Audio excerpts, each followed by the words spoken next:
ನಮಸ್ತೆ, welcome back to my channel. ಇವತ್ತೊಂದು ಸುಲಭವಾಗಿ ಇನ್ಸ್ಟೆಂಟಾಗಿ ಮಾಡ್ಕೊಳ್ಳೋ ಅಂತಹ ಬನ್ ದೋಸೆಯೊಂದಿಗೆ ಬಂದಿದ್ದೀನಿ. ತುಂಬ ರುಚಿಕರವಾಗಿರುತ್ತೆ. ತೆಂಗಿನಕಾಯಿನ ಬಳಸದೆ ಡಿಫ್ರೆಂಟಾಗಿ ಒಂದು ಕಡಲೆಬೀಜ ಚಟ್ನಿ ಕೂಡ ಮಾಡ್ತಾಯಿದ್ದೀನಿ. ನೀವು ಅದು ನೋಡ್ತಾ ಇರ್ಬೋದು, ಎಷ್ಟು ಮೃದುವಾಗಿ ಸ್ಪಾಂಜಿಯಾಗಿ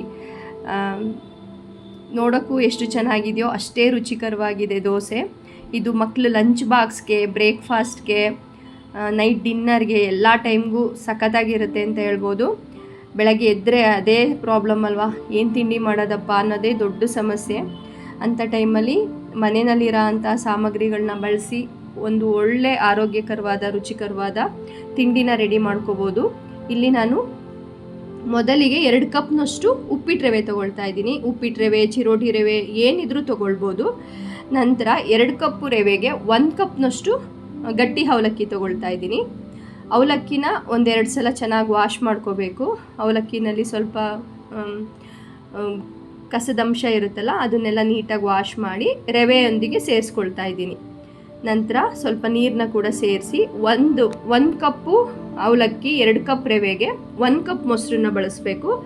ಆಲ್ಮೋಸ್ಟು ಎಲ್ಲ ಅಂದರೆ ಅವಲಕ್ಕಿ ಹಾಕಿದ್ದು ಮತ್ತು ಈಗ ಮೊಸರು ಹಾಕಿದ ಮೇಲೆ ಸೇರಿಸಿರೋ ನೀರು ಆಲ್ಮೋಸ್ಟ್ 1 ಕಪ್ನಷ್ಟು ನೀರು ಬೇಕಾಗುತ್ತೆ. ನೋಡಿಕೊಂಡು ಹಂತವಾಗಿ ಹಾಕ್ಕೊಳ್ಳಿ. ನೀವು ಹಿಂಗೆ ಮಿಕ್ಸ್ ಮಾಡಿದಾಗ ನೋಡಿ, ಈ ಹದಕ್ಕಿರಬೇಕು. ಈ ಹದಕ್ಕಿದ್ಮೇಲೆ ಮೇಲಿಂದ ಸ್ವಲ್ಪ ನೀರು ಹಾಕಿಬಿಟ್ಟು ಲಿಡ್ ಕ್ಲೋಸ್ ಮಾಡಿ ಒಂದು 10 ನಿಮಿಷ ನೆನೆಯಕ್ಕೆ ಬಿಟ್ಬಿಡೋಣ. ಅಷ್ಟರಲ್ಲಿ ಒಂದು ಕಡಲೆಬೀಜ ಹಾಕಿ ಒಂದು ಚಟ್ನಿ ರೆಡಿ ಮಾಡ್ಕೊಳ್ಳೋಣ. ತುಂಬ ಡಿಫ್ರೆಂಟಾಗಿರುತ್ತೆ, ನಿಮಗೆ ಖಂಡಿತ ಇಷ್ಟ ಆಗುತ್ತೆ ಅಂದ್ಕೊಳ್ತೀನಿ. ಇಲ್ಲಿ ನಾನು ಒಂದು ಅರ್ಧ ಕಪ್ನಷ್ಟು ಕಡಲೆಬೀಜ ತೊಗೊಂಡಿದ್ದೀನಿ. ಕಡಲೆಬೀಜನ ಆಲ್ಮೋಸ್ಟು ಫ್ರೈ ಆದಮೇಲೆ ಬೆಳ್ಳುಳ್ಳಿ ಮತ್ತು ಸ್ವಲ್ಪ ಶುಂಠಿ, ಇಲ್ಲಿ ಹಸಿರು ಮೆಣಸಿನ್ಕಾಯಿ ಸ್ವಲ್ಪ ಕೆಂಪಗಾಗಿರುತ್ತಲ್ಲ ಅದನ್ನು ಬಳಸ್ತಾ ಇದ್ದೀನಿ. ಒಂದು 8-9. ನೀವು ಖಾರ ಹೇಗೆ ಇಷ್ಟಪಡ್ತೀರೋ ಹಾಗೆ ಖಾರ ಹೆಚ್ಚು ಕಮ್ಮಿ ಮಾಡ್ಕೋಬೋದು. ನಂತರ ಕಡಲೆಬೀಜ ಚೆನ್ನಾಗಿ ಫ್ರೈ ಆಗಬೇಕು. ರೋಸ್ಟ್ ಆಗೋವರೆಗೂ ನಾವು ಇದ್ಯಾವುದು ಹಾಕಬಾರ್ದು. ಆಲ್ಮೋಸ್ಟು ಕರೆಕ್ಟಾಗಿ ಫ್ರೈ ಮಾಡಿದ್ದೀವಿ ಇಂದಾಗ ಹಾಕ್ಕೋಬೇಕು. ನಂತರ ಈಗ 1 ಸ್ಪೂನು ಅಡುಗೆ ಎಣ್ಣೆ ಹಾಕ್ಕೊಂಡೆ. ನೋಡಿ ಹೇಗೆ ಸಿಡೀತು ಹಸಿರು ಮೆಣಸಿನ್ಕಾಯಿ. ಆದಷ್ಟು ನೀವು ಕಟ್ ಮಾಡಿ ಸೇರಿಸ್ಕೊಳ್ಳಿ. ಒಂಥರ ಒಳ್ಳೆ ಚಿಕ್ಕ ಬಾಂಬ್ಸ್ ಹಿಡ್ದಂಗೆ ಆಗಿಬಿಡ್ತು. ನೀವು ಆ ತಪ್ಪು ಮಾಡಬೇಡಿ. ನಂತರ 1 ಟೊಮೆಟೊ, 1 ಹಿಡಿಯಷ್ಟು ಕೊತ್ತಂಬರಿ ಸೊಪ್ಪನ್ನ ಹಾಕಿ 1 ನಿಮಿಷ ಫ್ರೈ ಮಾಡಿಕೊಂಡೆ ಅಷ್ಟೇ. ತುಂಬ ಮೆತ್ತಗಾಗೋವರೆಗೂ ಬೇಯಬೇಕಂತ ಇಲ್ಲ. ಒಂದು ಸ್ವಲ್ಪ ಬೆಂದರೆ ಸಾಕು ಟೊಮೆಟೊ. ಸ್ಟವ್ ಆಫ್ ಮಾಡಿಕೊಂಡ್ರೆ ಆ ಬಿಸಿಗೆ ಕರೆಕ್ಟ್ ಆಗಿಬಿಡುತ್ತೆ. ತಣ್ಣಗಾದ್ಮೇಲೆ ಒಂದು ಜಾರ್ಗೆ ಹಾಕಿ ರುಚಿಗೆ ತಕ್ಕಷ್ಟು ಉಪ್ಪನ್ನ ಸೇರಿಸಿ ಒಂದು ಸಲ ಗ್ರೈಂಡ್ ಮಾಡ್ಕೊಳ್ಳಿ. ನಂತರ ನೀರು ಎಷ್ಟು ಬೇಕು ನೋಡಿಕೊಂಡು ಚಟ್ನಿ ಅದಕ್ಕೆ ಗ್ರೈಂಡ್ ಮಾಡ್ಕೊಳ್ಳಿ. ತುಂಬ ನೈಸು ಬೇಕು ಅಂತ ಇಲ್ಲ ತುಂಬ ತರಿನೂ ಇರಬಾರ್ದು, ಕರೆಕ್ಟ್ ಅದಕ್ಕಿರಬೇಕು. ಅದಕ್ಕೊಂದು ಸ್ವಲ್ಪ ಸಾಸಿವೆ, ಎಣ್ಣೆ, ಹಿಂಗು, ಕರಿಬೇವು, ಒಗ್ಗರಣೆ ಸೇರಿಸ್ಕೊಂಡ್ರೆ ಒಂದು ಚಟ್ನಿ ರೆಡಿ ಆಗುತ್ತೆ. ನೆನೆಸಿಟ್ಟಿದ್ವಲ್ಲ ಅವಲಕ್ಕಿ, ರವೆ, ಮೊಸರು, ಅದನ್ನು ಈಗ ಗ್ರೈಂಡ್ ಮಾಡ್ಕೊಳ್ತಾ ಇದ್ದೀನಿ. ನುಣ್ಣಗೆ ಗ್ರೈಂಡ್ ಮಾಡ್ಕೋಬೇಕು. ಆಲ್ಮೋಸ್ಟ್ ಇಡ್ಲಿ ಹಿಟ್ಟಿನ ಅದಕ್ಕಿರಲಿ, ದೋಸೆ ಹಿಟ್ಟು ಥರ ನುಣ್ಣಗೆ ರುಬ್ಕೊಳ್ಳಿ. ಆದರೆ ಹಿಟ್ಟು ಹದ ಬಂದು ಇಡ್ಲಿ ಹಿಟ್ಟು ಹದಕ್ಕಿರಬೇಕು. ಅದು ಅಂದರೆ ಸ್ವಲ್ಪ ಗಟ್ಟಿಗಿರಬೇಕು. ನಾನು ಮಾಡ್ತಿರೋದು ಬಂದು ದೋಸೆ ಅಲ್ವಾ, ಅದಕ್ಕೆ 1 ಸ್ಪೂನ್ ಅಡುಗೆ ಎಣ್ಣೆ, ಸಾಸಿವೆ, ಕಡಲೆಬೇಳೆ, 1 ಈರುಳ್ಳಿನ ಸಣ್ಣಗೆ ಕಟ್ ಮಾಡಿ ಫ್ರೈ ಮಾಡ್ಕೊಳ್ತಾ ಇದ್ದೀನಿ. ಸ್ವಲ್ಪ ಕರಿಬೇವು, 1-2 ಹಸಿರು ಮೆಣಸಿನ್ಕಾಯಿ. ತುಂಬ ಫ್ರೈ ಮಾಡಬೇಕಂತ ಇಲ್ಲ, ಸ್ವಲ್ಪ ಹಸಿ ಸ್ಮೆಲ್ ಹೋಗೋವರೆಗೂ ಒಂದು ಒಗ್ಗರಣೆ ಮಾಡಿಕೊಂಡ್ರೆ ಸಾಕು.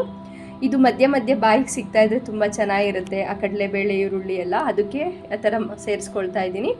ನಂತರ 1 ಹಿಡಿಯಷ್ಟು ಕೊತ್ತಂಬರಿ ಸೊಪ್ಪನ್ನ ಸಣ್ಣಗೆ ಕಟ್ ಮಾಡಿ ಸೇರಿಸಿ ರುಚಿಗೆ ತಕ್ಕಷ್ಟು ಉಪ್ಪನ್ನು ಸೇರಿಸ್ತಾ ಇದ್ದೀನಿ. ನಾನಿಲ್ಲಿ ಅಡುಗೆ ಸೋಡಾ ಏನು ಬಳಸ್ತಾ ಇಲ್ಲ, ನಿಮ್ಮ ಇಷ್ಟ, ಆಪ್ಷನಲ್ಲು, ಬೇಕಂದರೆ ಸ್ವಲ್ಪ ಹಾಕ್ಕೋಬೋದು. ನಂತರ ಇದನ್ನು ನೋಡಿ ಈಗ ಚೆನ್ನಾಗಿ ಮಿಕ್ಸ್ ಮಾಡಿದ ತಕ್ಷಣವೇ ನಾವು ದೋಸೆ ಹಾಕ್ಕೋಬೋದು. ನಾನಿಲ್ಲಿ ನಾರ್ಮಲ್ ತವಾನಲ್ಲಿ ಮಾಡ್ತಾಯಿಲ್ಲ, ಅಂದರೆ ದೋಸೆ ಹೆಂಚಲ್ಲಿ ಮಾಡ್ತಾಯಿಲ್ಲ. ಈ ಚಿಕ್ಕದು ಒಂದು ಪ್ಯಾನ್ ಥರ ಬರುತ್ತಲ್ಲ, ಒಗ್ಗರಣೆ ಎಲ್ಲ ಮಾಡ್ಕೊತೀವಿ, ಅದರಲ್ಲಿ ಮಾಡ್ತಾಯಿದ್ದೀನಿ. ಜಸ್ಟ್ 1.5-2 ಸ್ಪೂನಷ್ಟು ಹಿಟ್ಟು ಹಾಕಿದ್ರೆ ಸಾಕು, ಸ್ಪ್ರೆಡ್ ಮಾಡೋದೇ ಬೇಡ. ಅದೇ ಜಸ್ಟ್ ಹಿಂಗೆ ಸ್ಪ್ರೆಡ್ ಆಗುತ್ತೆ. ಅದನ್ನು ಲಿಡ್ ಕ್ಲೋಸ್ ಮಾಡಿ ಸಣ್ಣ ಊರಿನಲ್ಲಿ ಎಣ್ಣೆ ಹಾಕಿ ನಿಧಾನಕ್ಕೆ ಬೇಯಿಸಿ ಒಳ್ಳೆ ಕಲರಿಗೆ ಚೇಂಜ್ ಆಗುತ್ತೆ. ನೋಡಿ, ಬಿಸಿ ಬಿಸಿನೂ ಚೆನ್ನಾಗಿರುತ್ತೆ, ತಣ್ಣಗಾದ್ಮೇಲೂ ಸಖತ್ತಾಗಿರುತ್ತೆ. ನೀವು ಈ ಥರದ ಪ್ಯಾನ್ ಇಲ್ಲ ಅಂದರೆ ನಾರ್ಮಲ್ ದೋಸೆ ತವಾ ಮೇಲೇ 2-3 ಒಂದೇ ಸಲ ಹಾಕ್ಕೋಬೋದು. ಜಸ್ಟ್ ಹಿಂಗೆ ಹಾಕಿ ತಿರುಗ್ಸೋದು ಬೇಡ ಅದನ್ನು, ಅಂದರೆ ದೋಸೆ ಥರ ಸ್ಪ್ರೆಡ್ ಮಾಡೋದು ಬೇಡ. ಹಾಗೆ ಬಿಟ್ಟರೆ ಅದೊಂದು ಬಂದ್ ಥರ ಆಗುತ್ತೆ. ಲಿಡ್ ಕ್ಲೋಸ್ ಮಾಡಿ ಬೇಯಿಸ್ಕೊಳ್ಳಿ ಅಷ್ಟೇ. ಈ ಥರದ್ದೊಂದು ಚಿಕ್ಕದು ಒಗ್ಗರಣೆ ಮಾಡೋ ಪಾತ್ರೆ ಇದ್ದೇ ಇರುತ್ತೆ ಎಲ್ಲರ ಮನೇಲಿ. ಇಲ್ಲಾಂದರೆ ಈ ಥರ ಮಾಡ್ಕೋಬೋದು. ಯಾವ ರೀತಿ ಬೇಕೋ ನೋಡಿ, ನಾನು ಒಂದು 2-3 ಮಾಡಿ ತೋರಿಸ್ತಾ ಇದ್ದೀನಿ.